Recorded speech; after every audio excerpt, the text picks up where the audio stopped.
सभी का उत्तराखंड की खबरों में मैं आपके साथ निकिता कश्यप। बुलेटिन की शुरुआत करते हैं इस वक्त की बड़ी खबर के साथ, जो कि देहरादून से सामने आ रही है। आपको बता दें, बागेश्वर उपचुनाव से जुड़ी बड़ी खबर सामने आ रही है। बीजेपी ने जारी की स्टार प्रचारकों की लिस्ट, 40 सदस्य स्टार प्रचारक की सूची जारी। सीएम धामी और प्रदेश अध्यक्ष महेंद्र भट्ट का नाम भी शामिल। बीजेपी प्रदेश प्रभारी दुष्यंत कुमार गौतम भी शामिल। आपको बता दें कि पार्टी के तमाम अन्य वरिष्ठ नेता सूची में शामिल है। सभी स्टार प्रचारक पार्टी के पक्ष में करेंगे प्रचार प्रसार। तो इस वक्त की बड़ी खबर हम आपको बता रहे हैं, जो कि देहरादून से सामने आ रही है। आपको बता दें कि बीजेपी प्रदेश प्रभारी दुष्यंत कुमार भी इस लिस्ट में शामिल हैं। आपको बता दें कि बागेश्वर उपचुनाव से जुड़ी बड़ी खबर सामने आई है, जिसमें बीजेपी ने स्टार प्रचारकों की लिस्ट जारी कर दी है, जिसमें 40 सदस्य स्टार प्रचारक की सूची में शामिल हैं।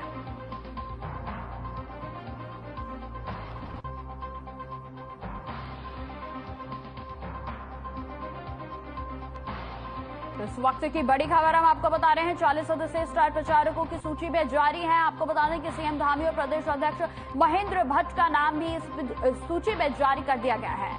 तो इस वक्त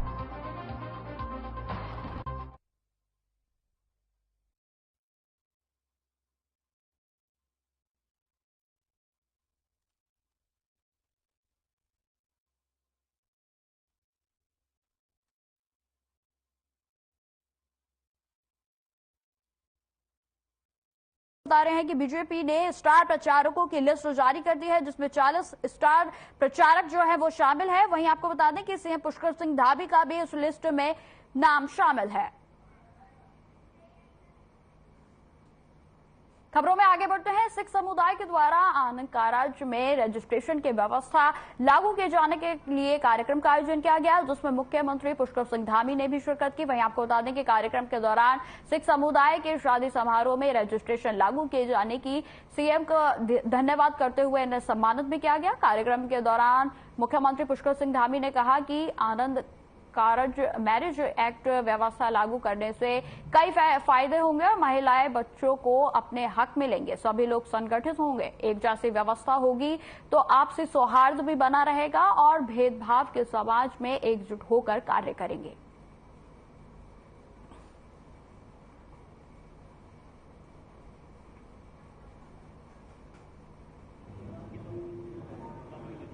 आज में बहुत बड़ी डिमांड आ रही थी, बहुत पहले से नजर आ रहा था, परंतु उत्तराखंड की अगर हम बात करते हैं तो किसी ने इस तरह की पता नहीं क्यों नहीं हिम्मत जुटा पाए, किंतु मुख्यमंत्री जी ने इसको संज्ञान लेते हुए तत्काल प्रभाव से मत किया।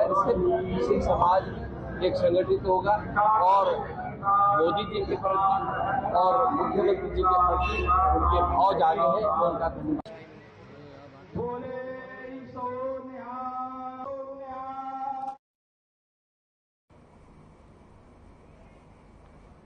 इस वक्त की बड़ी खबर का रुख करते हैं, जो कि देहरादून से सामने आ रही है। आपको बता दें कि प्रदेश में एक बार फिर से बारिश को लेकर अलर्ट जारी कर दिया गया है। 7 जिलों में भारी बारिश का अलर्ट जारी। मौसम विज्ञान केंद्र ने जारी किया अलर्ट। आपको बता दें कि 19 अगस्त तक अधिकांश हिस्सों में भारी बारिश की आशंका जताई गई है। देहरादून के साथ टिहरी, पौड़ी, नैनीताल में भी भारी बारिश की संभावना जताई गई है। वहीं आपको बता दें कि बागेश्वर, चंपावत और पिथौरागढ़ के लिए भी मौसम विभाग के द्वारा अलर्ट जारी किया गया है। काशीपुर में ढेला नदी का जलस्तर लगातार बढ़ रहा है, जिससे कि नदी के किनारे कटान होने से कई घरों के गिरने के सिलसिले भी लगातार जारी है। वहीं आपको बता दें कि अब तक कटान और बाढ़ की वजह से 6 मकान गिर चुके हैं और कई मकानों में बड़ी बड़ी दरारें भी आ गई हैं। वहीं काशीपुर तहसीलदार यूसुफ अली की सूझबूझ से बड़ा हादसा टल गया है। आपको बता दें कि तहसीलदार यूसुफ अली ने हादसे से पहले ही स्थिति को भांपते हुए आसपास की बस्ती को खाली करा लिया था और पीड़ित परिवार और उनके सामान को सुरक्षित स्थान पर पहुंचाया गया था, जिससे कि बड़ा जान माल का नुकसान होने से बच गया है।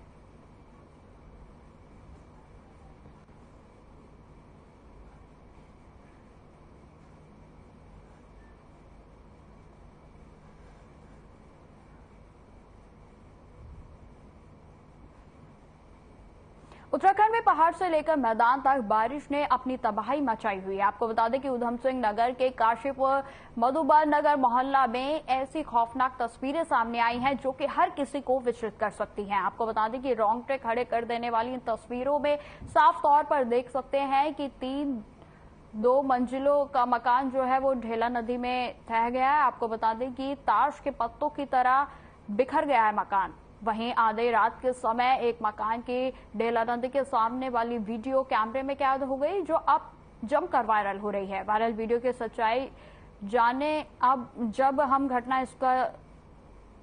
वायरल वीडियो की सच्चाई जानने के लिए जब हम घटनास्थल पर पहुंचे तब चौंकाने वाला सच सामने आया है। आपको बता दें कि जब हम ग्राउंड रिपोर्ट पर थे तब मौजूद महिलाएं हमारे कैमरे के सामने फूट फूट कर रोने लगी और प्रशासन को जमकर खरी खोटी सुनाई गई।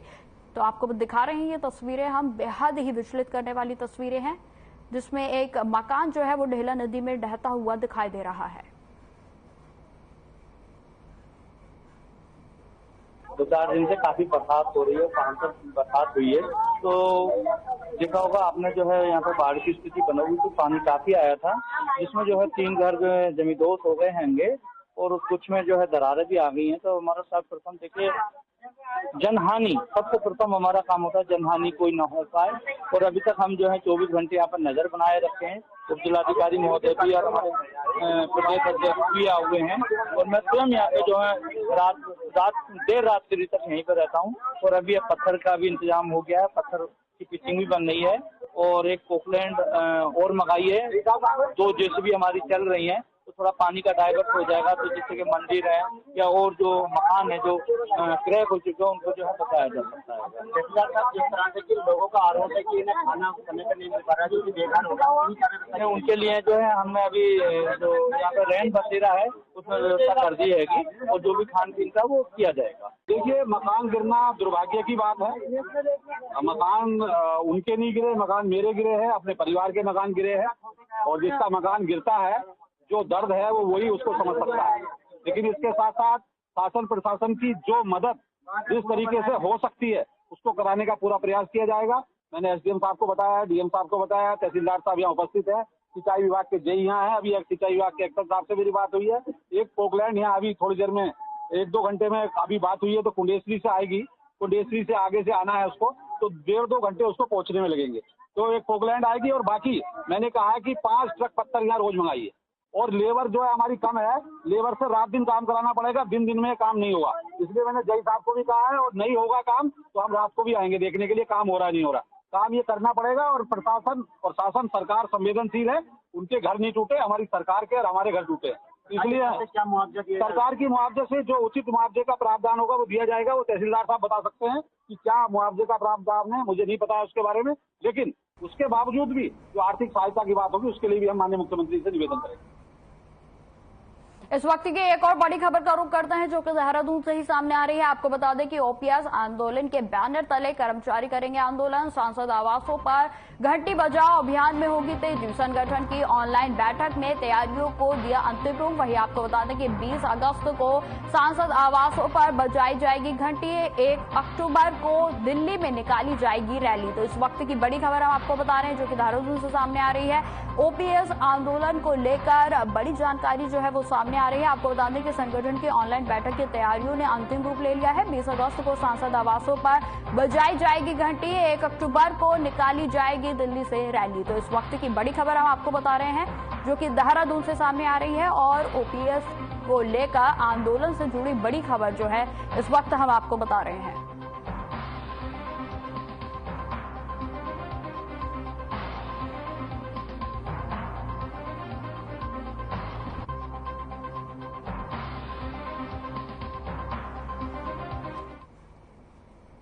इस दुनिया में एक से एक कलाकार बैठे हुए हैं जिन्होंने अपनी कलाकारी का लोहा मनवा लिया है। आपको बता दें कि सन्नी मल्होत्रा भी ज्वेलरी के क्षेत्र में एक ऐसे डिजाइनर हैं जिन्हें उनकी हाथों की कलाकारी की वजह से अभिनेत्री कंगना रनौत ने ग्लोरी अवार्ड से नवाजा है, जिसकी वजह से अब तक उनका हरिद्वार में भी खूब नाम हो रहा है।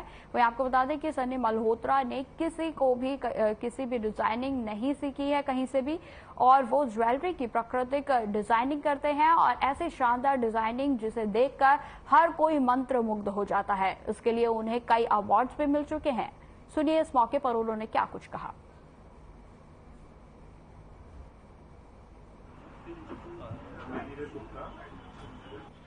अवार्ड के बारे में मैं ये कहना चाहूँगा, ये अवार्ड एक वो बूस्टर होता है जो हमें आगे बढ़ने के लिए प्रेरणा देता है। और कोई भी मेहनत करता है, किसी भी फील्ड में करता है, आप पत्रकार हैं, हम डिज़ाइनर हैं, ठीक है, हम सिर्फ ये चाहते हैं कि हमें कोई एक शील्ड दे दे, कोई हमें प्रोत्साहन दे दे कि आप कहीं पहुँचे हैं, कहीं पहुँचने वाले हैं।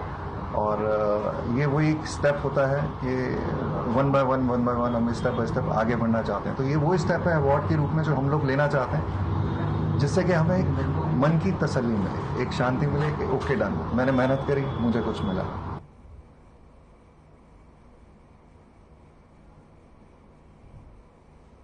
चलिए अब सीधा रुख करता है देहरादून का, जहां से पुष्कर सिंह धामी के द्वारा सम्मान कार्यक्रम में शिरकत की गई। क्या कुछ उन्होंने कहा, सुनाते हैं आपको।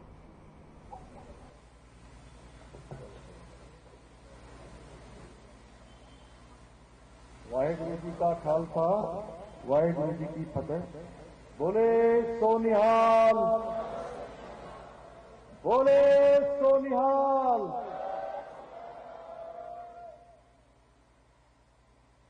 पूज्य गुरु ग्रंथ साहब श्री गुरुद्वारा सिंह सभा में आज संक्रांत के अवसर पर उपस्थित इस संगत में हमारे इस क्षेत्र के लोकप्रिय विधायक आदरणीय खजानदास जी, हमारे देहरादून शहर के मेयर श्री सुनील उनियाल दामा जी, श्री पुनीत मित्तल जी, श्री श्याम अग्रवाल जी, विशाल जी, संतोष नागपाल जी, और जो लगातार इस पूरे गुरुद्वारा साहब, सिंह सभा और अनेक धार्मिक कामों को, सामाजिक कामों को आगे बढ़ाते हैं, हमारे प्रधान जी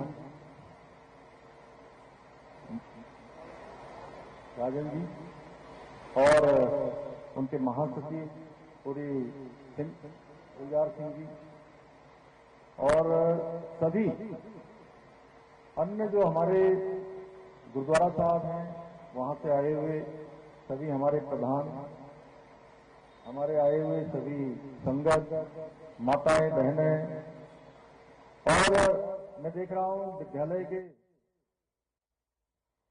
बहुत ही हमारे प्यारे प्यारे बच्चे, वह भी संगत में आए हैं।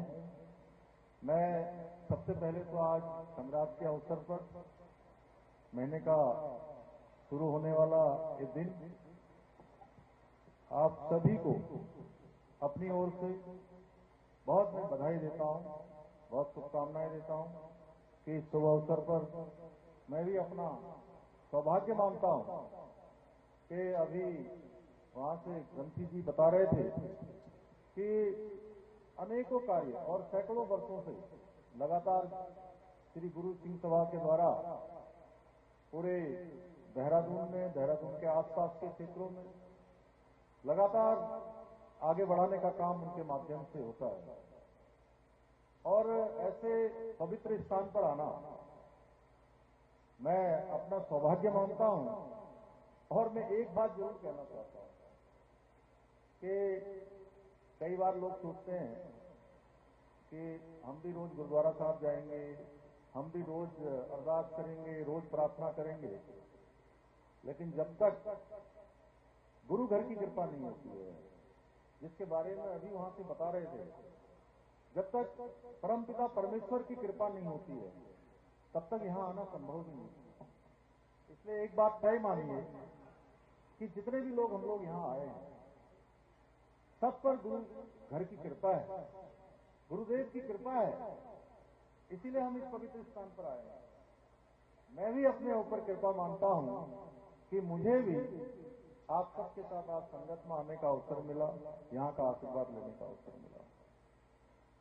भाइयों बहनों, मैं सबसे पहले तो आप सबने जो मुझे बुलाया और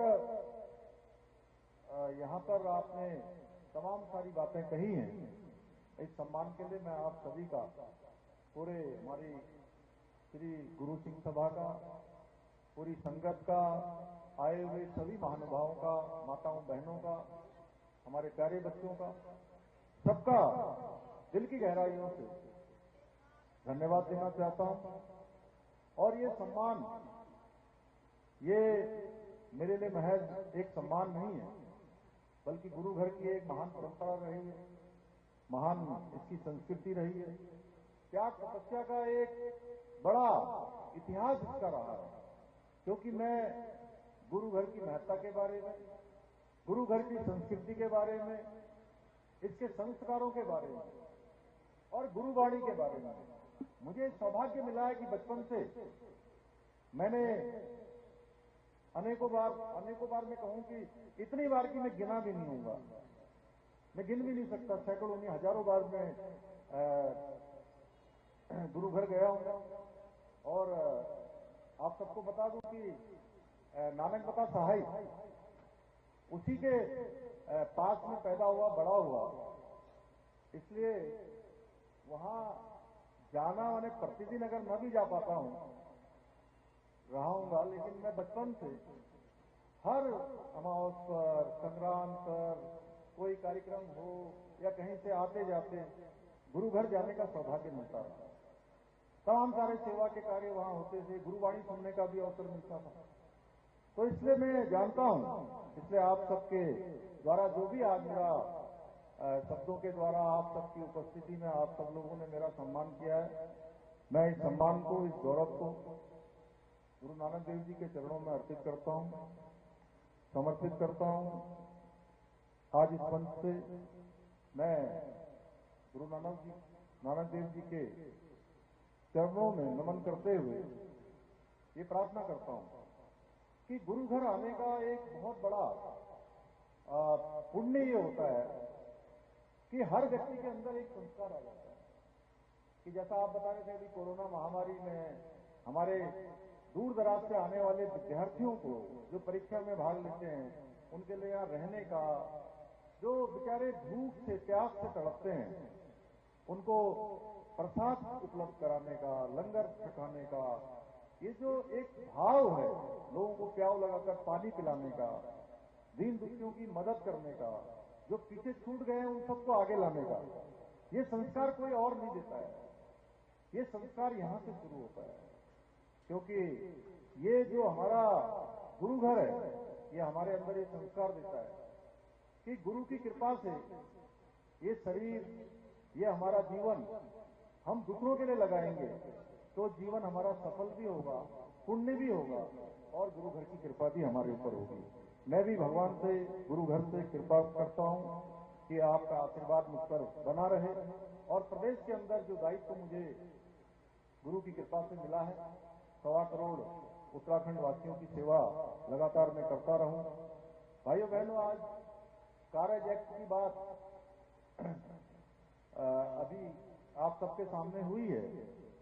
ये आनंद कारज एक्ट इसके लिए 1909 में पहली बार मांग उठी थी और इसके बाद एक्ट बनवाने तथा पास करवाने के लिए लंबी लड़ाई होती रही, लंबा संघर्ष होता रहा और कई वर्षों तक जो हमारे सिख समुदाय के लोग हैं उनको हिंदू मैरिज एक्ट 1955 के तहत विवाह करना पड़ता था। उस एक्ट के हिसाब से उस एक्ट में सिख की जगह हिंदू लिखा जाता था और इसके साथ ही इसके कारण से तमाम जगह पर, चाहे वो हमारे प्रवासी भारतीय हों जो विदेशों में जाते थे, उनको अनेक जगह पर पासपोर्ट के समय पर अन्य जो औपचारिकताएं करनी पड़ती थी, अनेक परेशानियों का सामना करना पड़ता था। इस एक्ट को हमने यहाँ लागू करने का फैसला किया और इसके लागू होने से जो अब अपना धर्म इस आनंद एक्ट में हम सिख धर्म लिख सकते हैं। विवाह का रजिस्ट्रेशन अब इस एक्ट के तहत पहले नहीं होता था, अब इस एक्ट के तहत ही होगा। और इस एक्ट की जो बड़ी समस्या, जो बाहर जाते थे विदेशों में, उनको बहुत परेशानियों का सामना करना पड़ता था, परंतु आप चिंता करने की कोई आवश्यकता नहीं है। अब किसी प्रकार की वो नहीं है, क्योंकि हमने सरकार में, मंत्रिमंडल में फैसला ले लिया है कि अब हम उत्तराखंड के अंदर आनंद कारज एक्ट को लागू करेंगे। और इस एक्ट के लागू होने से जो सबसे अधिक जो लाभ होगा वो हमारी सिख समुदाय की जो बहनें हैं उनको होगा, क्योंकि ये कहीं न कहीं महिला सशक्तिकरण की दिशा में भी एक बड़ा काम है। और इससे सभी विवाहों का जो पंजीकरण है, रजिस्ट्रेशन है, वो अनिवार्य होने से पहले जो बाल विवाह होते थे, द्विव विवाह, बहु विवाह, इनको रोकने में भी यह आनंद कारज एक्ट बहुत ज्यादा सहायक होगा। इस एक्ट के लागू होने से जो भरण पोषण है हमारी महिलाओं का, बच्चों को अपनाने के, अपने अधिकारों का उपयोग करने में भी ये बहुत सहायक होगा। इसके साथ ही जो विधवा बहनें हैं उनको भी विरासत का या उनके उत्तराधिकार का जो दावा है उनको मजबूत बनाएगा। इसके साथ साथ जो सिख धर्म में शादी करने के लिए मान्यता के अनुसार आनंद की रस्म निभाई जाती है, जो बता रहे थे ना, 4 फेरे लगाए जाते हैं, 5 फेरे, परिक्रमा की जाती है चारों तरफ। इस रस्म को तीसरे गुरु अमरदास जी ने शुरू किया था और उन्होंने 40 क्षण लंबी वाणी यानी आनंदों की रचना की थी, जिसे धार्मिक महत्व के सभी अवसरों पर एक मंगल के रूप में, शुभ कोई कार्य करते हैं तो शुभ के रूप में गाया जाता है। और हमारी सरकार ने आनंद मैरिज एक्ट को मान्यता देने का निर्णय लेकर जो हमारे गुरु थे, तीसरे गुरु पूज्य अमरदास जी के वचनों को चरितार्थ करने का काम उन्होंने जो उस समय सोचा था उसको धरातल पर उतारने का कार्य किया है। और मैं ये भी कहना चाहता हूं, क्योंकि ये समस्या एक तरह से बहुत बड़ी समस्या थी और इसका निदान, इसका समाधान बहुत पहले हो सकता था, लेकिन पहले लोगों ने। फिलहाल इस बुलेटिन में इतना ही। खबरों की और भी जानकारी के लिए बने रहें हमारे साथ। नमस्कार।